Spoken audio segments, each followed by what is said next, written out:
नमस्कार दोस्तों, मैं योगेश शर्मा आपका स्वागत करता हूं आपके अपने YouTube चैनल रियल मैथ्स में। दोस्तों यूपीएसआई 12/12/2017 शिफ्ट 1 2 पार्ट हम कवर कर चुके हैं और आपने उनको बहुत एप्रिसिएट किया है, बहुत लाइक किया है, तो आप सभी का आभार। और ये पार्ट 3 है जो इस पेपर को पूरा ख़त्म कर देगा। ठीक है, और देखते हैं बचे हुए सवाल हमें कैसे करने हैं। एक दुकानदार 300 रुपये में कुछ सामान खरीदता है। अगर ऊपरी व्यय उसकी लागत का 20% है तो 30% लाभ कमाने के लिए किस कीमत पर उसे बेचना चाहिए। कहने का मतलब ये हुआ कि 300 रुपये में ख़रीदा है, तो 300 रुपये में ख़रीदा है और 20% लागत का खर्चा आ गया एक्स्ट्रा, जैसे ट्रांसपोर्ट का खर्चा हो, किसी और चीज़ का खर्चा हो, तो 60 रुपये और खर्च हुए इसके फालतू। तो कुल मिला के उसे जो सामान पड़ा 360 में पड़ा। अब इसे 30% लाभ भी चाहिए। भाई लाभ चाहिए, दुकानदार लाभ नहीं लेगा तो फिर दुकान बंद हो जाएगी ना। तो 130 निकाल दो। जब 130 निकालोगे आप तो विक्रय मूल्य आ जाएगा। भाई 0 से 0 कट गया, 13 × 78 का 8 और 13 × 39, 39 और 7 कितने होंगे जी? 468। ऑप्शन सी इसमें उत्तर है। हालांकि आप 13 × 78 के 8 बोल के उत्तर लगा सकते थे लास्ट डिजिट देखकर, लेकिन मैंने पूरी गुणा कर दी, छोटी थी गुणा। तो ये बड़ी चीज़ काम की होती है कि हम लास्ट का अंक देखकर गुणा को रोक सकते हैं और टिक कर सकते हैं। ये चीज़ आप पेपर में फॉलो करें, मैंने आपको कई सवालों में बताई है ये बात भी। चलो अगले सवाल देखते हैं। ये सवाल समुच्चय का है और हर पेपर में आपको कुछ ना कुछ मिलेगा इस तरीके का। सवाल है किसी भी समुच्चय ए के लिए ए डैश फिर ऊपर डैश है के बराबर है, इसका मतलब पूरक होता है। ठीक है, मैं आपको समझा रहा हूँ कि कहना क्या चाह रहा है सवाल। देखो कोई भी हम एक समुच्चय ले लेते हैं, समूह ले लेते हैं, मान लो हमने यू मान लिया और इसकी संख्या ले ली हमने 1 2 3 4 5 6 7 8 9 10। हमने फिर एक इसका उपसमुच्चय यानी ए ले लिया और हमने कुछ नंबर निकाल लिए रैंडमली, जैसे मैंने निकाल लिए 1 5 8 9, ये नंबर निकाल लिए। तो मैं कहूँगा ये यूनियन यानी पूरा समूह है और इसका ये उपसमूह हो गया और मैंने इसमें से कुछ नंबर निकाल लिए। अब मुझे चाहिए ए डैश। अब ए डैश इसका मतलब पूरक होता है। इसका मतलब क्या होता है? ए पूरक, यानी ए को पूरा करना है। ठीक है, अब ए को पूरा हम कैसे करेंगे? कहने का मतलब ये हो ए को पूरा कैसे करेंगे, क्योंकि ए में नंबर कितने 1 5 8 9 नंबर कम है, क्योंकि नंबर तो हमारे पास 10 है। तो ए को पूरा करना है, ए पूरक है, तो ए का पूरा तब होगा जब बचे हुए नंबर आ जाएंगे। और बचे हुए नंबर कौन से हैं? 2 3 4 6 7 10, यानी 6 नंबर हो गए। तो कहने का मतलब ये हुआ कि ये ए पूरक है, यानी ए को पूरा करने वाला, पूरक यानी पूरा करने वाला, तो ये ए डैश हो गया। इतना बात क्लियर होगी। आपसे क्या पूछा है? फिर ए डैश यानी ए पूरक का भी पूरक। अब मान लो इसको पूरा करना है, अरे इसको पूरा करना है तो फिर जो इसमें नंबर ना फिर वो नंबर चाहिए। भाई इसको पूरा करना है तो जो नंबर इसके अंदर नहीं है वो नंबर चाहिए। तो आप ये कहोगे कि इसको पूरा करने के लिए हमें कौन से नंबर चाहिए? 1 5 8 9, और ये किसके बराबर है? ये ए के बराबर है। तो हम ये कह पाएंगे कि ये ए के बराबर है। और तो हमारा आंसर क्या होगा? हमारा आंसर होगा सी। समझ में आ गया होगा। अगले सवाल की तरफ देखते हैं। ये सवाल टाइम एंड वर्क के अंदर आता है, देख लेते हैं सवाल क्या कह रहा है। सवाल ये कह रहा है एक कार्यालय में काम को करते हुए n व्यक्ति, ठीक है, n व्यक्ति हैं और वह काम को 60 दिनों में पूरा कर सकते हैं। अगर 12 अतिरिक्त व्यक्ति काम पर लगाए लिए गए तो वही काम पूरा होने में 12 दिन कम लगेंगे। तो कहने का मतलब ये हुआ कि M1D1 वाला आप जानते हो फॉर्मूला? नहीं जानते तो जान लेंगे जी। तो M1 क्या हुआ? n व्यक्ति हुए, 60 दिन में कर देंगे। अब क्या हुआ? 12 व्यक्ति और लगाओ तो n + 12 हो गए और 12 दिन कम लगे। 12 दिन कम का मतलब पहले 60 लग रहे हैं जी, और 60 में से 12 घटाएं तो 48 आएगा। तो 48 दिन में हो जाएगा। इसको कैंसिल कर लो, 12 × 5 = 60, 12 × 4 = 48। तो 5n गुणा करेंगे 4n + 48, ये n इधर आ गया, n बराबर 48। तो पहले 48 व्यक्ति थे। हमारा आंसर बी आ चुका है। बेदम सवाल है, बिल्कुल कोई दम नहीं है। अगला सवाल देखते हैं। ये सवाल क्रमचय का है। मैकेनिकल शब्द के अक्षरों से कितने 5 अक्षरों के इस प्रकार शब्द बनते हैं कि वे शब्द हमेशा एक व्यंजन के साथ शुरू हो। यानी कहने का मतलब ये हुआ कि इस सवाल के अंदर आपको जो शब्द बनाने हैं वो 5 अक्षर के बनाने हैं।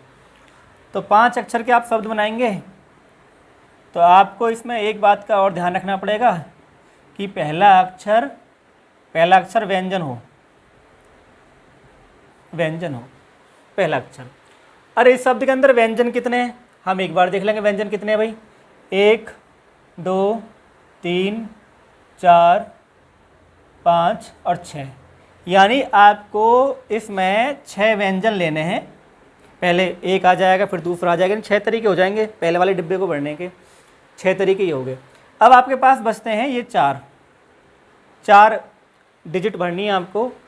और जब 4 डिजिट आपको भरनी है तो आप ध्यान रखें, जब आपने पहला एक लेटर फिक्स कर दिया है यहाँ पर, सपोज करो आपने एम फिक्स कर दिया, तो आपको काउंट करने पहले ये लेटर कितने भाई? 1 2 3 4 5 6 7 8 9 10। तो कुल अक्षर कितने हैं भाई? कुल अक्षर हैं 10। व्यंजन कितने हैं? 6। तो आपको क्या काम करना है, पहला वाला जो अंक है या पहला वाला जो आप अक्षर है उसमें एक व्यंजन फिक्स कर दो। जैसे आपने एम फिक्स कर दिया, एम फिक्स करने के बाद में आपको रोटेट करने के लिए, बदलने के लिए फिर 9 बचेंगे। ठीक है, यानी आपके पास जो चॉइस है 9 है और 9 में से आपको 4 को चुनना है। तो जब 9 में से 4 को चुनना होता है तो उसको करने का तरीका होता है 9p4। यहाँ तक बात समझ में आ गई? इसके बाद आपको एक बात और ध्यान रखनी होती है, कहीं कोई व्यंजन या स्वर रिपीट ना हो रहा हो, यानी 2 बार या 3 बार नहीं आ रहा हो। अगर आता है तो उतना फिर हम डिवाइड करना पड़ता है। तो हम ये चेक कर लेंगे कि इसमें भाई हम चेक कर पा रहे हैं कि जो ए है वो 2 बार है। ए कितना है? 2 बार है। उसके बाद और देख लेते हैं, कोई भी हमारे पास 2 बार, हम देखते हैं सी भी 2 बार है, तो सी भी 2 बार है। तो जो व्यंजन या जो लेटर जितनी बार होगा, जो वोवेल जितनी बार होगा, उसका उतना ही फैक्टोरियल से भाग कर देते हैं। तो फैक्टोरियल 2 गुणा फैक्टोरियल 2। आपको ये बात समझ में आई? देखो एक फॉर्मूला होता है क्रमचय का। क्रमचय होता है कि चीज़ों को क्रम में बदलना, रोटेट करना, और वो होता है NPR। NPR का मतलब ये कुल होते हैं और आपको कितने लेने हैं ये R डिसाइड करता है। तो इसका जो होता है वो होता है factorial N upon factorial N minus R। ये फॉर्मूला होता है क्रमचय का, यानी परमुटेशन बोलते हैं इंग्लिश में। अब आपको इसको ही सॉल्व करना है। जब आप इसको सॉल्व करेंगे तो 6 तो है ही है। अब आपको पता है कि 9 से जो स्टार्ट करेंगे तो जो माइनस करेंगे, जैसे 9p4 है, मैं आपको बता रहा हूँ, समझा रहा हूँ। यहाँ पर 9p4 है तो इसको लिखेंगे फैक्टोरियल 9 अपॉन फैक्टोरियल 9 माइनस 4। तो 9 में से 4 गए 5, तो फैक्टोरियल तक 5 कट जाएगा तो कहाँ तक बचेगा? 9 गुणा 8 गुणा 7 गुणा 6, क्योंकि 5 कट जाएगा फिर लिखना नहीं है। ठीक है, क्योंकि फिर फैक्टोरियल 5 आएगा वो कैंसिल हो जाएगा। ये बात आप जानते होंगे। 2 का मतलब होता है 2 गुणा 1 और 2 गुणा 1, यानी 2 दूनी 4 ही हो गया और 4 दूनी 8 हो गया। अब आपको सिंपल गुणा करनी है। गुणा में क्या करना? 6 नाम 54, 4 आया, 4 दूनी 8, 8 आया, 8 सत्ते 56, 6 आया, 6 छिंग 36, 6 आया। तो हम ये देख लेते हैं कहीं लास्ट का अंक तो कहीं मैच नहीं हो रहा। तो आप ये कहेंगे कि इनमें 6 आ रहा है लास्ट का अंक, तो आपने पूरी गुणा नहीं करी और लास्ट डिजिट से ही सवाल को कर दिया। जब आप इन सब की गुणा करेंगे, 6 गुणा 9 गुणा 2 गुणा 7 गुणा 6, यानी 6 गुणा 9 गुणा 2 गुणा 7 गुणा 6, तो क्या आने वाला है? 45 36। तो हमने लास्ट अंक से ही सवाल कर लिया, पूरी गुणा भी नहीं करी और टाइम बचा लिया। मैं बार बार आपको ज़्यादातर सवालों में यही बात सिखा रहा हूँ कि पेपर में समय को कैसे बचाया जा सकता है और उस बचे हुए समय से जो बड़े सवाल हैं वो किए जा सकते हैं। तो ये चीज़ आपको सीखनी बहुत ज़रूरी है। अगला सवाल देखते हैं। ये सवाल में से का है, काफ़ी सिंपल है, देख लेते हैं एक बार। ये आप इसे 9/10 कर सकते हैं, इसे 48 बटे कितना हो गया? 48 बटे आ गया जी 100, और ये 525 बटे 1000। यहाँ तक आप समझ पा रहे हैं? 525 बटे 1000। हम क्या करते हैं अपनी सुविधा के लिए ऐसे भी कर सकते हैं भाई, 1000 है 1000 बना लो। अपनी सुविधा के लिए हमने इस तरह से कर लिया सवाल को, कोई इसमें दिक्कत वाली बात नहीं है। अब ये 900 है, 480 है और 525 है। तो जब भी आपको फ्रैक्शन में चीज़ें मिले, जब भी आपको फ्रैक्शन में चीज़ें मिले और आपसे अगर में से पूछ रहा है तो ऊपर वालों का में से होता है, नीचे वालों का रिवर्स होता है, यानी जस्ट उल्टा होता है। ठीक है, अगर आपसे ले से पूछ रहा है तो ऊपर वालों का ले से और नीचे वालों का में से। तो जो पूछता है वो ऊपर वालों का होता है, नीचे जस्ट उल्टा होता है। अगर ऊपर में से तो नीचे ले से, ऊपर ले से तो नीचे में से। अब हमें क्या काम करना होगा कि 900, 900, 480 और 525 का हमें में से चाहिए। तो में से के लिए हम जो विधि अपनाते हैं वो होती है, पहले अंतर से चेक करते हैं, यानी इन दोनों का अंतर और फिर इन दोनों का अंतर। जब आप माइनस करोगे 0 0 के 0 आ गया, 10 में से 8 के 2 आ गया, 8 में से 4 गए 4 आ गया, जिन 420 का अंतर है। इनमें चेक करते हैं जी, 5 आ गया, ठीक है जी, और इधर कितना बचा, 12 में से 8 के 4 आ गया, यानी 45। अब हमें ये देखना है कि इन दोनों का कोई भी संख्या ऐसी देखनी है, या इन दोनों का हम अंतर भी ले सकते हैं, भाग गुणनखंड कर सकते हैं कि ये 45 है और ये 420 है। ठीक है, ये किससे कट सकता है, तो आप कहोगे 3 से भी कट जाता है, 15 से भी कट जाता है। ठीक है, 45 के भाई 3 गुणा 15 होता है। आपको चेक कर लेना है, क्या ये 3 से कट जाएगा, 4 2 6 3 से कट जाएगा, क्या ये 15 से भी कट सकता है। एक बार चेक कर लेते हैं कि 15 दूनी 30 और 15 मट्ठे 120। आप कहोगे बिल्कुल कट जाएगा। तो में से बड़ी संख्या होती है, छोटी संख्या नहीं होती। तो बड़ी संख्या क्या आ गई, 15 की। 15 इन दोनों को डिवाइड कर देगा और 15 ऊपर वाली संख्याओं को भी डिवाइड करेगा। जब अंतर को डिवाइड कर रहा है तो ऊपर वाली संख्याओं को भी डिवाइड करेगा। तो कहने का मतलब हमारा जो में से हुआ 15 हुआ और इनका जो लेस है वो 1000 ही हुआ। तो हम इसको ऐसे लिख पाएंगे 15/1000। 5 दिया 15 और 5 से कट गया 200 बार, यानी 3/200 हमारा आंसर आ गया। और 3/200 का मतलब ये हुआ कि ऑप्शन सी आपका उत्तर है। आगे बढ़ते हैं, अगला सवाल देखते हैं। ये सवाल काफ़ी आसान था, 2.5 नंबर फ्री के बिल्कुल, कि 3√16 क्या है। तो आप जब 3√16 चेक करेंगे, 3√16 यानी 3 गुणा 4 कितना आ गया, 12 आ गया। अब आप देख रहे हैं कि 12 तो ऑप्शन में है नहीं, वो उसने क्या काम करा, थोड़ा सा बस दिमाग चलाया है कि ऑप्शन दे दिए कि क्या ये अपरिमेय संख्या है, तो अपरिमेय तो है नहीं। अपरिमेय संख्या की पहचान होती है कि जो P/Q की फॉर्म में नहीं लिख सकते। ठीक है, अब आप कहोगे P/Q की फॉर्म क्या होती है। अरे जैसे √5 है, अब इससे बाहर आएगा नहीं। √2 हुआ, बाहर नहीं आ सकता। हाँ, √36 से बाहर आ गया, 6 हो गया, तो ये तो 1 कर दो, ये P/Q की फॉर्म है, तो परिमेय संख्या है। लेकिन ये नहीं है, इसे आप बाहर नहीं निकाल पाओगे। आप कहोगे बाहर आ जाती हैं चीज़ें, अरे वो बाहर नहीं आती, वो पॉइंट में चलता रहता है, बहुत आगे तक जाता रहता है, आप इसे सॉल्व नहीं कर पाएंगे। जैसे मान लो √2 है, √2 की वैल्यू हम लिख देते हैं 1.732 लिख देते हैं, या 1.414 लिख देते हैं, सॉरी 1.414 लिख देते हैं। अब ये तो बहुत आगे तक चलता रहता है, 1.414 बहुत आगे चलता रहता है, ये तो हम लिखते ही 2 अंकों 3 अंक तो गए। तो इसलिए क्या होता है कि इसे आप सॉल्व नहीं कर सकते, परफेक्ट नहीं निकाल सकते, तो अप्रोक्सीमेट होता है। इसका मतलब है कि √2 क्या है, एक अपरिमेय संख्या है, P/Q की फॉर्म में आप नहीं लिख सकते। तो अपरिमेय संख्या क्लियर हो गया, ये नहीं होगा। काल्पनिक संख्या कौन सी होती हैं, काल्पनिक संख्या वो होती है जो इमेजिनरी नंबर होता है। जैसे जो रूट के अंदर वैल्यू है अगर वो माइनस में आ जाए तो इसको बोलते हैं काल्पनिक संख्या। ठीक है, इसको हम काल्पनिक संख्या कहते हैं और आई से डिनोट करते हैं। जैसे हम क्या करना होगा, मान लो ये है 4 है, मैंने माइनस कर दिया है, तो मैं क्या काम करूँगा, -1 लगा दूंगा और 4 का जो 2 बाहर आ जाएगा। जब 4 का 2 बाहर आ जाएगा तो ये आ जाएगा इस तरह से, इसे हम आई बोल देते हैं, आई बोल देते हैं 2i। इसको हम माइनस को जो होता है इसको हम आई बोल देते हैं, इमेजिनरी नंबर हो जाता है ये। तो ये कहानी होती है। पूर्णांक यानी जो अंक पूरा हो, अभी अंक पूरा है 12, तो यही हमारा आंसर है। उसके बाद अभाज्य संख्या तो आप जानते हो, अभाज्य कौन सी होती हैं कि जिनके केवल और केवल 2 गुणनखंड होते हैं, अभाज्य संख्या कहलाती है। अभाज्य संख्या जैसे 2 है, 1 और 2 ही हैं। सबसे छोटी अभाज्य संख्या पूछ लिया कई बार, सबसे छोटी अभाज्य संख्या कौन सी, 2 है। जैसे 3 है, 1 और 3 है, तो ये अभाज्य संख्या होती है जी। 5 है, इनके केवल 2 गुणनखंड होते हैं, इसलिए हम 1 को अभाज्य नहीं मानते, क्योंकि 1 का 2 गुणनखंड नहीं होता, 2 के होते हैं, 1 और 2। तो अभाज्य संख्याओं की कंडीशन होती है, तो अभाज्य भी नहीं है, इसके तो गुणनखंड 1 भी है, 2 भी है, 3 भी है, 4 भी है, 6 भी है, 12 खुद है। तो बात क्लियर होगी। काफ़ी आसान सवाल था, लेकिन आपको इन ऑप्शनों का भी ज्ञान होना चाहिए था। आगे बढ़ते हैं अगले सवाल की तरफ। ये सवाल समय दूरी का है। राधा और रानी, ये रानी है जी, नाम बड़े प्यारे हैं। एक 800 मीटर लंबी वृत्ताकार पगडंडी पर क्रम से 8 मीटर प्रति सेकंड और 2 मीटर प्रति सेकंड की प्रारंभिक गति से एक बिंदु के साथ एक साथ शुरू करके विपरीत दिशाओं में दौड़ी। जब भी वे मिली राधा की गति आधी हो गई। यानी रानी की गति कितनी है भाई? रानी की और राधा की गति हम लिख लेते हैं।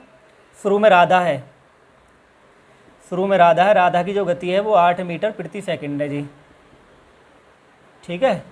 और जो रानी है उसकी गति कितनी है? रानी की गति है, राधा रानी एक साथ हैं ये जी, इसकी गति है 2 मीटर प्रति सेकंड। आप ये बात को समझे?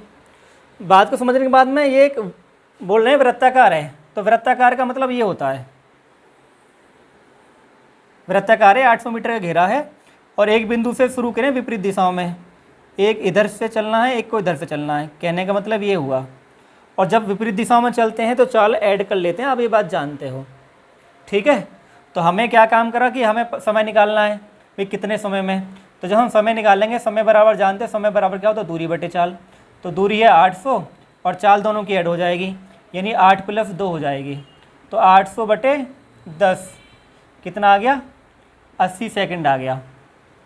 उसके बाद फिर वे बोले हैं कि जब वे मिली तो राधा की गति आधी हो गई और रानी की गति दोगुनी हो गई, ठीक है। राधा की गति आधी हो गई। अब राधा की गति 8 है, 8 का आधा करोगे तो 4 हो जाएगा और 2 का दुगना करोगे 4 हो जाएगा। तो 800 बटे 8 कितना आ गया? 100 सेकंड हो गया। उसके बाद फिर क्या हुआ? 800 फिर ये आधा हो गया और ये दुगना हो गया। 800 बटे 10 कितना आ गया? 80 सेकंड आ गया। अब आप इनको ऐड कर लो, 80 + 100 + 80, तो ये 80 160 होते हैं और 100 कितना हो गया? 260, ठीक है। तीसरी बार के लिए पूछा था तो 260 आ गया और इसका ऑप्शन नंबर ए। तो ये क्लियर हो गया। जब हम विपरीत दिशाओं में चलते हैं चालों को जोड़ देते हैं, सिंपल चाल जोड़ी गई है। और तीसरी बार के लिए बोला गया है तो हमने इसलिए तीसरी बार पर आए। तो पहली बार में ये आधा हुआ, फिर आधा हुआ, ये दुगना हुआ, फिर दुगना हुआ। और आप जानते हैं दूरी बटे चाल समय होता है, चालों को ऐड कर देंगे। तो आप समय जब ऐड करेंगे तो 260 में जो सेकंड आएगा उसमें तीसरी बार के लिए मिलेंगी। ये आसान सवाल था। अगले सवाल की तरफ देखते हैं, क्लियर करते हैं अगला सवाल। देखते हैं दोस्तों, ये सवाल टाइम एंड वर्क का है, एक बार पढ़ लेते हैं। सवाल में लिखा हुआ एक कंपनी है जो एक हफ्ते में 6 दिन काम करती है और बोले कि लगातार 2 हफ्ते श्रमिकों को भुगतान की गई कुल राशि 3000 रुपये और 3060 रुपये थी। अगर 10 पुरुष और 8 महिला सदस्यों ने पहले सप्ताह में काम किया और 12 पुरुष और 6 महिला सदस्यों ने दूसरे सप्ताह में काम किया, तो पूछ रहे हैं कि एक महिला को और एक पुरुष को कितने रुपये मिलने वाले हैं प्रत्येक को। तो इसको आप 2 तरीके से कर सकते हैं, या तो M1D1/W1 का फॉर्मूला लगा लें या फिर समीकरण बना लें। दोनों में ही बराबर का समय लगने वाला है, तो समीकरण बना लेते हैं भाई। देखो, ये बोला है कि 10 पुरुष हैं और 8 महिला हैं, कितना रुपए कमाते हैं ये? शुरू में 10 पुरुष 8 महिला, पहले सप्ताह की बात है, 3000 रुपये और 6 दिन में, तो 6 का भाग करेंगे तो 500 आ जाएगा। फिर बोले हैं इसमें 12 पुरुष और 6 महिला, कितने रुपए हैं ये भाई? 3060 रुपये हैं और 6 दिन में कर दो आप, जब भाग करोगे 6 पंजे 30, 510 आ गया। अब आपको सिंपली इनको बराबर करना है और माइनस कर देना है। तो इधर आप 3 से गुणा करेंगे और इधर 4 से गुणा करेंगे, तो 3 की गुणा पूरी में होगी, 3 × 10 30 आ जाएगा, 8 × 24 W आ जाएगा और ये 1500 आ जाएगा। 4 × 12 = 48, 6 × 24 W बराबर 4 0 0, 4 1 4, 4 5 20, कैंसिल हो गया। इधर आ गया 18M, 0 करेंगे 4 और ये आ गया 540, तो ये माइनस में लगेगा, माइनस से माइनस कैंसिल होने वाला है। 18 × 3 = 54, 30 रुपये, तो M का मान 30 आ गया, यानी पुरुष को 30 रुपये मिलेंगे। तो इसमें 2 ऑप्शन है जो 30 वाले हैं, तो हमें एक और चेक करना पड़ेगा। M की वैल्यू आप समीकरण में रख दो, इस समीकरण पहले वाली में ही। कैसे रख देंगे कि भाई ये है 10M + 8W बराबर है 500, तो इसकी जगह आया है M की जगह 30 रुपये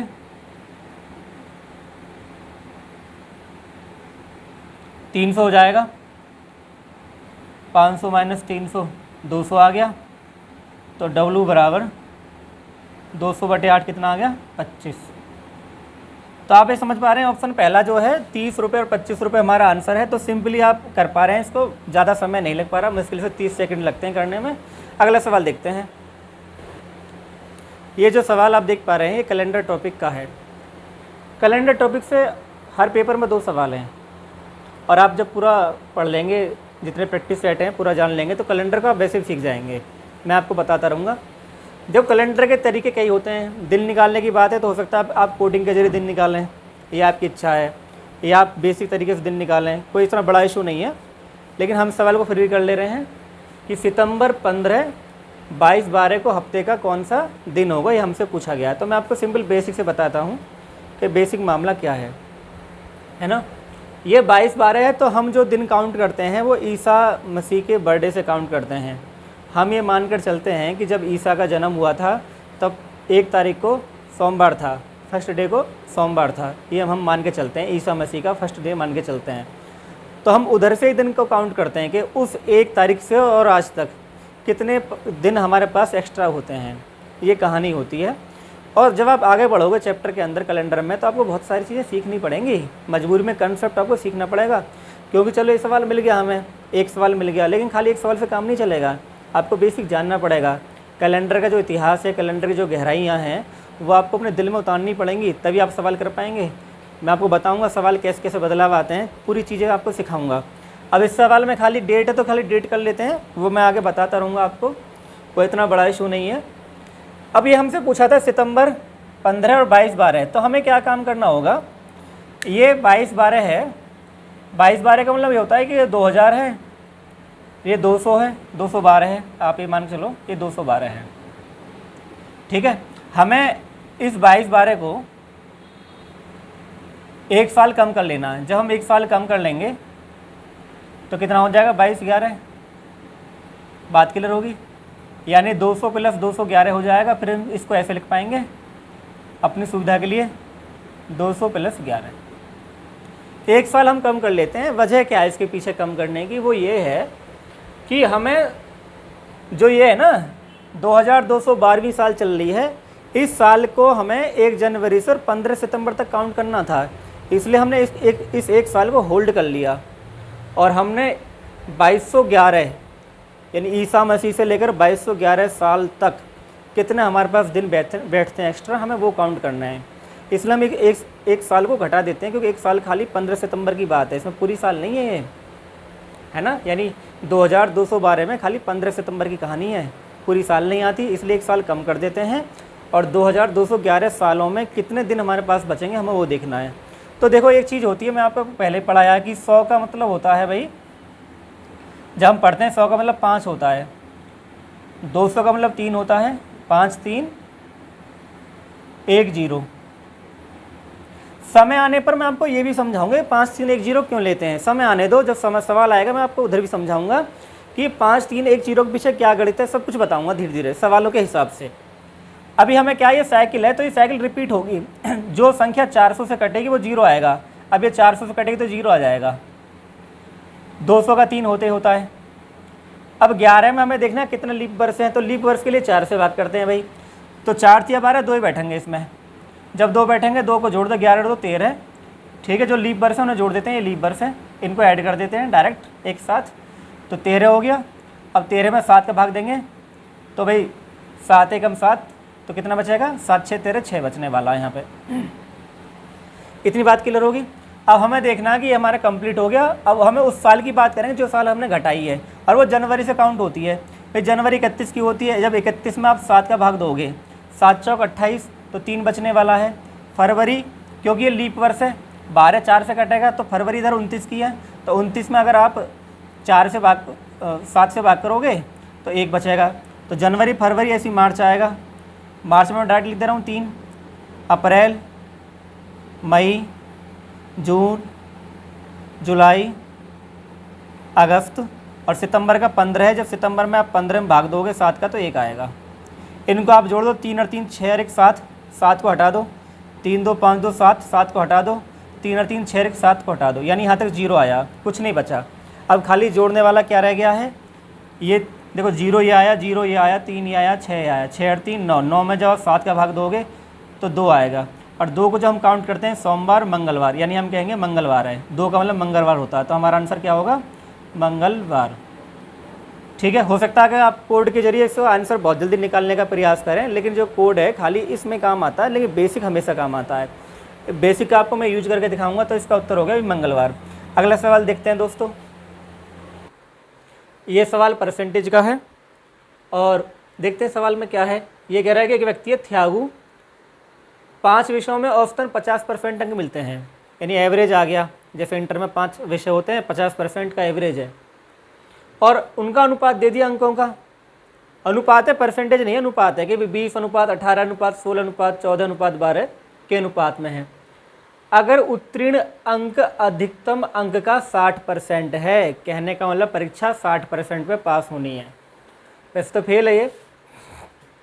और प्रत्येक विषय समान, प्रत्येक विषय में अधिकतम अंक समान है, तो परीक्षा में वे कितने विषयों में अनुत्तीर्ण रहा। आपको ये बताना होगा कि भाई 60% के हिसाब से उसे देखना है, 60% के हिसाब से वो परीक्षा में कि कितने विषयों में अनुत्तीर्ण रहा, ये बात हमें जाननी है। ठीक है, देखो जो गौर करने वाली बात है वो ये है इस सवाल के अंदर कि ये जो नंबर हैं वो से जो मिले हैं अनुपात में, ये टोटल का 50% है। अगर आप प्रत्येक विषय को मानो 100 नंबर का, आप ये सोच लो कि प्रत्येक विषय कितने का हो गया, प्रत्येक विषय हो गया 100 का, तो परीक्षा का अधिकतम अंक कितना हो गया, परीक्षा कितने की होगी, 100 गुणा 500 अंक की, और उसको कितने मिले 50%, यानी 250 अंक मिले। भाई 250 अंक मिले, यहाँ तक बात समझ में आ गई। भाई कह रहे हैं कि 50% मिले, ठीक है, तो इसका मतलब 250 अंक मिले, और ये जो अनुपात है ये 250 के बराबर ही है। 250 में एक में मिले से 20 नंबर, एक में 18, एक में 16, एक में 14 और एक में 12, तो आपको 250 को बांटना है। सिंपल सा सवाल हो गया, 250 को बांटना है। अब 250 को बांटने तरीका भी इनको जोड़ो, इनको हम छोटा भी कर सकते हैं। देखो 2 से 10 बार हो गया, क्यों अनुपात में है, 2 से 8 बार, 2 से 7 बार और 2 से 6 बार। छोटा भी कर सकते हैं, कोई दिक्कत नहीं, रेशो अधिकार देता है हमें छोटा करने का। इनको हम जोड़ के भाग करना है, आप इनको जोड़ दो भाई, 7 6 13, 13 8 21, 21 और 9, 21 और 9 भाई 30 हो गए, और 30 और 10 40 हो गए। दोबारा जोड़ लो, 6 7 13, 13 और 8 21, 21 और 9 30 और 10 40 हो गए। यानी कहने का मतलब ये हुआ कि 250 में अब आप इनको जब जोड़ोगे तो इनका जो जोड़ आ गया कुल मिला के 40 बैठ गया, तो आपको 250 में 40 का भाग करना है। जब आप 40 का भाग करेंगे आप ये बांटेंगे कि इसके हिस्से में कितने नंबर आए। अनुपात जानती है बांटना, अनुपात का मतलब होता है कि आप जोड़ के पहले डिवाइड करेंगे तो 1 यूनिट की वैल्यू आ जाएगी, फिर आप इसकी गुणा करेंगे तो इसका मान भी आ जाएगा। तो आप जब गुणा करेंगे तो 0 से 0 कट गया, 2 दूनी 4, 2 पंजे 10, 25 पंजे 125 बटे 2 कितना आ गया 62.5। तो कहने का मतलब ये हो कि अगर ये फर्स्ट पेपर है, फर्स्ट पेपर में इसे 62.5 नंबर मिल गए, जो कि 100 का कितना है 60% से अधिक है। 100 का 60% था ना, लिखा हुआ है कि अधिकतम अंक का 60% है, तो 100 का 60% 60 होता, और इसको कितना मिला 62.5। अगर आपको दूसरे विषय में चेक करना है कि वे इसमें कितने मिले हैं, तो 250 बटे 40 गुणा 9, 0 0 25 नंबर 225 बटे 4। जब आप 4 का भाग देंगे तो 4 पंजे 20, ठीक है, और भी कितना बचा 2 बचा, 25 आएगा, 4 6 24। तो कहने का मतलब ये हुआ कि 60% से कम नंबर हैं इसमें, और ये सब कम ही अंक हैं, तो इसमें सबके भाई अगर इसमें 62.5 है और इसमें 60 से कम है, तो इनमें भी 60 से कम है, तो चेक नहीं करना हमें। बात आपको समझ में आ गई है। कहने का मतलब ये हुआ कि सवाल में पूछा गया है कि वह कितने विषयों में अनुत्तीर्ण रहा, कितने विषयों में अनुत्तीर्ण रहा, तो पास तो सिर्फ एक में ही रहा है, तो बचे कितने 4, 4 में तो फेल ही रहा, 60% से कम नंबर आए, तो ऑप्शन सी टिक कर देंगे कि वो 4 विषयों में फेल रहा। काफ़ी सिंपल सवाल था, मैं एक बार फिर समझा दे रहा हूँ। प्रत्येक परीक्षा को 100 अंकों का मानो, तो कुल हो जाएगा 100 पंजे 500 अंक हो जाएंगे, टोटल का 50% 250 हो गया। 250 को इसको डिवाइड करना है इन अनुपात में, तो डिवाइड करना बहुत आसान होता है, जोड़ के भाग करो और जिसका चाहिए उसकी गुणा करो। ठीक है, अब अगले सवाल पर बढ़ते हैं। ये सवाल बाई ऑप्शन होगा। हम देख लेते हैं सवाल को बाई ऑप्शन कैसे करना है। इसमें है कि भाई पी क्यू और आर एक विशिष्ट पूर्णांक है, आर एक धनात्मक है, तो आर का मतलब धनात्मक सम है, तो आर आपका मान 2 मान लो। पी और क्यू धनात्मक विषम है, तो पी का मान 1 हो गया और क्यू का मान 3 हो गया। आपको ऑप्शन पे जाना है, वैल्यू पुट करनी है, चेक करना है सही है गलत है। ऑप्शन आपको बताना है। क्यू का मान कितना आपने लिया भाई 3 लिया है, और पी का मान कितना लिया आपने 1 लिया है, और आर का मान कितना लिया 2 लिया है, तो -3 आ गया। 3 आपका विषम होता है, बस आपको ये तो ठीक है, माइनस प्लस पे नहीं जाना है, ठीक है।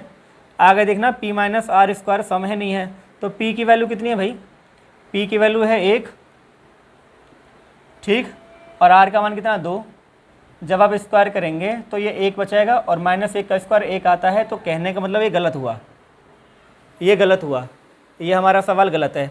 तीसरा चेक कर लेते हैं। वैसे बोला है कौन सा सत्य नहीं हो सकता, तो ये सत्य नहीं है, फिर इसको चेक ही नहीं करनी था आगे, ठीक है। इनको चेक ही नहीं करना है, ठीक है, टाइम नहीं ख़राब करना, जब आप चेक करोगे तो आंसर आ जाएगा। चलो फिर भी मैं चेक कर दे रहा हूँ। क्यू का स्क्वायर कितना है भाई, क्यू की वैल्यू है 3, 3 का स्क्वायर करोगे p माइनस आर, पी का मान है 1 और r का मान है 2, तो 3 दिया 9, 9 एकम 9 माइनस के 9 आ जाएगा, विषम है, ठीक है। r p minus Q square, r की वैल्यू कितनी है, r की वैल्यू है जी 2, p का मान कितना है 1 और q का मान कितना है 3, तो कितना है 3 में से 2 आ गया, तो 2 गुणा -2 कितना आ गया 4, यानी सम आ गया, यानी ये भी ठीक है। कहने वाला हमें चेक ही नहीं करना था, खाली बी ऑप्शन पे आके हमारा आंसर आ गया, और बहुत सिंपल सवाल है ये। अगला सवाल देखते हैं। ये सवाल लगभग ज्योमेट्री का है और बहुत आसान था, वो हल्का सा ज्ञान आपको होना चाहिए। इन्होंने कहा कि ए बी और सी डी 2 पैरेलल लाइन है और कोण क्यू पी आर, यानी आपको ये वाला एंगल पूछा है कि ये जो एंगल है ये क्या है, आपसे ये जानना चाहे। तो देखो जब 2 पैरेलल लाइन होती हैं, आपने 2 पैरेलल लाइन बना ली, पैरेलल लाइन बनाने के बाद में जब आप देखते हैं इस तरह से, तो एक प्रॉपर्टी होती है कि जब 2 समांतर रेखाएं और उनके बीच में आपको कोई रेखा काटती है, वो तिर्यक व्यूह से सीधी हुई होती है, तो उसके जो वन साइड कोण होते हैं उनका जो योग है, जैसे मान लो ये कोण 1 है, ये कोण 2 है, तो इनका योग 180 डिग्री होता है। ये बात आप समझिए, प्रॉपर्टी होती है कि ये वन साइड लाइन है और इसके एक और जो कोण है ये 180 डिग्री के, इनको हम जोड़ लेंगे। तो यहाँ पे क्या लिखा हुआ भाई, x degree plus y degree plus ये भी x degree plus y degree equal to 180 हो गया। अब आपका आंसर हो गया इधर से 2x degree plus y degree बराबर, तो x डिग्री प्लस के y डिग्री बराबर 90 आ गया।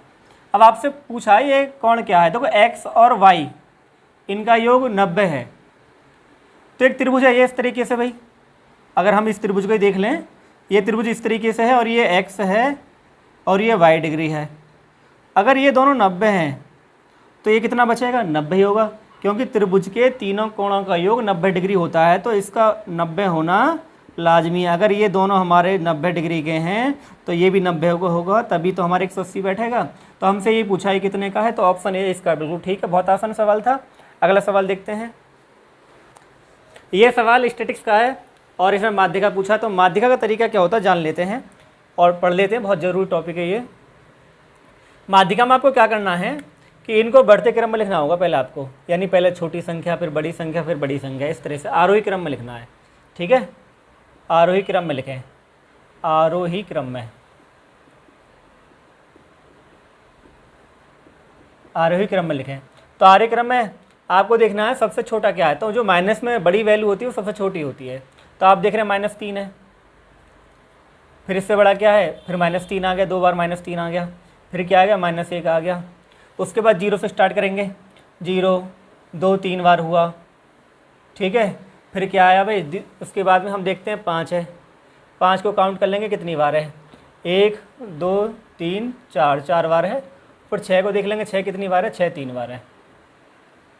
नंबर हमारे कितने हो गए, नंबर काउंट कर लेते हैं भाई, 1 2 3 4 5 6 7 8 9 10 11 12 13 14, यानी n की वैल्यू 14 आ गई। अब आपको माध्यिका पता करनी कि माध्यिका क्या है। तो माध्यिका सिंपल सी बात है कि बीच का जो बैलेंस होगा वो माध्यिका होगी, बीच का जो बैलेंस होता है वो माध्यिका होती है। आपको कोई बिल्कुल टेंशन लेने की जरूरत नहीं, माध्यिका क्या है, तो बीच का जो बैलेंस करेगा। तो 14 का आधा 7 होता है ना। तो बैलेंस कहाँ जाएगा इसका, जब आप 7 इधर काउंट करोगे, 7 इधर काउंट करोगे तो बैलेंस आ जाएगा, यानी 14/2 7 कर दो तो 1 2 3 4 5 6 7, यानी बैलेंस यहाँ पर है। मेरी बात समझ में आ गई?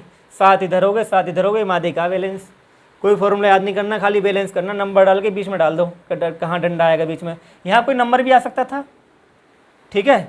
तो माध्यिका क्या होगी भाई, दोनों को जोड़ो और 2 का भाग कर दो। माध्यिका का मतलब ये तो है कि दोनों के बीच में कौन सा नंबर आ सकता है। तो 2 और 5 7, 7/2 कितना आ गया, 3.5 उत्तर आ गया। ऑप्शन बी इसका बिल्कुल ठीक है। आगे बढ़ते हैं दोस्तों, DI का सवाल है। सवाल को मैंने इधर लिख दिया है, जो इन्फॉर्मेशन थी और आपसे जो पूछा गया वो उधर लिखा हुआ है, ठीक है। ये क्या है कि एक डेटा है और साल क्या है, 10 11 11 12 12 13 ये ईयर हैं। और जो डेटा है वो कंपनियों का है, जो मोबाइल कंपनियां हैं, सैमसंग, नोकिया, सोनी, ब्लैकबेरी और माइक्रोमैक्स, ठीक है। और सवाल क्या पूछा कि सभी 5 कंपनियों द्वारा साल 2012-13 में बेचे गए मोबाइलों की औसत संख्या क्या है। तो 2012-13 में जो एवरेज आया है, इनका एवरेज पूछा है। यहाँ 75 है, 105 है, 60 है, 70 है और 85 है। इनका आपको एवरेज पूछा गया है। तो बहुत सिंपल है, एवरेज का तरीका क्या है भाई, जोड़कर कितने साल हैं, 1 5 हैं तो 5 का भाग कर दो। तो कुछ नहीं था इस सवाल के अंदर, आपको इनको ऐड करना है। जब आप इनको ऐड करेंगे भाई 75 और 105 180 और ये हो गया भाई 130, तो 310 बैठे और 85 395 हो गया। 5 से भाग कर दो भाई, 5 7 35 और 5 9 45, तो 79 इसका आंसर आ गया। इस सवाल में कुछ नहीं था खास, काफ़ी आसान सवाल था। अगला सवाल देखते हैं DI का। ये DI का दूसरा सवाल है, देखते हैं। सवाल ये कह रहा है कितनी कंपनियों में वर्ष 2010 और 11 की तुलना में बेचे गए मोबाइलों की संख्या में कम से कम 50% की वृद्धि या कमी हुई है। तो कम से कम का मतलब ये होता है कि भाई 50% से कम ना हो, ठीक है, 50% से ज़्यादा हो। 50% चल जाएगा, लेकिन 50% से ज़्यादा है तो सिर्फ चल जाएगा। आपको देखना 50% की वृद्धि बतानी है, 50% की कमी बतानी है, कम से कम। इससे ज़्यादा भी चल जाएगा, प्लस माइनस में इससे ज़्यादा भी हो जाएगा, लेकिन इससे कम नहीं होगा। यही हमें चेक करना है सवाल के अंदर। तो हम ये देखते हैं भाई, देखो ये 18 से 36 हुआ है, तो 18 बड़ा है, तो परसेंट निकालेंगे 18/18 गुणा 100, तो 100% वृद्धि भाई, 100% वृद्धि हो चुकी है पहली वाली कंडीशन में। दूसरा देखते हैं इसके बीच में कितना अंतर आया है। तो पहला कंडीशन क्लियर हो गया कि हाँ जी पहली बार हुई। इसमें देखते हैं तो इसमें कितनी कमी हुई है भाई, देखो 8 में से 1 गए 7 और 10 में से 8 गए 2, 27/108, यानी 27 की कमी है ना। ये इसको परसेंट में बनाए दे रहा हूँ सेकंड कंडीशन में। तो 27/108 गुणा 100 भाग करेंगे तो 25% कमी, 25% कमी है तो काट देंगे भाई, इसमें हमारी बात सही नहीं बैठ रही है। इसको देखते हैं तीसरे को, वृद्धि हो रही है, कितनी वृद्धि हो रही है, आप देंगे 18 की वृद्धि हो रही है, ठीक है, 18 की 8 की वृद्धि हो रही है, सॉरी 8 की वृद्धि हो रही है। तो तीसरी कंडीशन क्या है भाई, तीसरी कंडीशन में 8 की वृद्धि हो रही है किस पे, 24 पे, गुणा 100, तो 8 या 24, तो 33 सही 1/3% वृद्धि है। कहने का मतलब हम इसको भी काट देंगे। चौथे पे आते हैं, 28 से 42 कितना बढ़ रहा है, 28 से 42 कितना बढ़ रहा है भाई, 28 से जो 42 है वो 14 बढ़ रहा है, और ये 50% होता है, आप जानते हो। देखो 50% वृद्धि चल जाएगा। 34 17 50% कमी करने की जरूरत नहीं है ना, फिर 34 से आधा हो गया, 50% कमी होगी ना। तो हम ये देख पाए कि हमारे पास 3 कंडीशन है, इसमें 50% कमी आई है और ये 50% वृद्धि का सवाल है, 100% है। तो कहने का मतलब ये हो कि ऑप्शन हमारा जो 3 है वो बिल्कुल ठीक है कि हाँ 3 जो कंपनियां हैं उनमें हमने देखा है कि 50% की कमी है, ठीक है, और 50% की वृद्धि है, और 50% से वृद्धि ज़्यादा हो हमें वो भी लेना है, क्योंकि बोला कम से कम। तो हमारा ऑप्शन हो गया सी। आगे बढ़ते हैं अगले सवाल पर। दोस्तों ये DI का तीसरा सवाल है।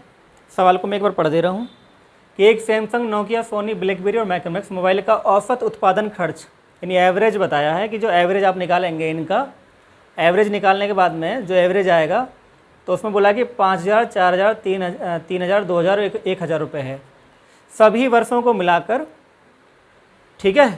प्रति मोबाइल औसत खर्च कितना आपको ये बताना है, यानी औसत निकालना है। तो औसत निकालना कोई बड़ी बात नहीं है और ये बहुत सिंपल बात है। और ये सवाल मैं आपको देता हूँ होमवर्क के लिए। तो आप सभी अगर यूपीएससी के सीरियस कैंडिडेट हैं तो इस सवाल का आंसर ज़रूर कमेंट बॉक्स में टाइप करिएगा, क्योंकि एक सवाल आपके लिए बहुत ज़रूरी है। मैंने 39 सवाल मैंने खुद किए हैं, आपको समझाया है, और ये 40वां सवाल है जो आपको खुद करना है। कोई बड़ा सवाल नहीं है, मुश्किल नहीं है, आप आराम से कर पाएंगे। और मुझे अगर आप आंसर देंगे तो मुझे बहुत खुशी होगी इस बात की। तो चलिए दोस्तों, मैं उम्मीद करता हूँ आपको मेरा जो सीरीज़ है जो चल रही है पार्ट 1, पार्ट 2 और पार्ट 3, यानी 12/12/2017 शिफ्ट 1 को हमने कंप्लीट कर लिया है। शिफ्ट 2 हम बहुत जल्दी स्टार्ट करेंगे, ठीक है। तो अगर आप चैनल पर नए हैं तो ज़रूर सब्सक्राइब करिएगा, लाइक करिएगा, शेयर करिएगा। धन्यवाद।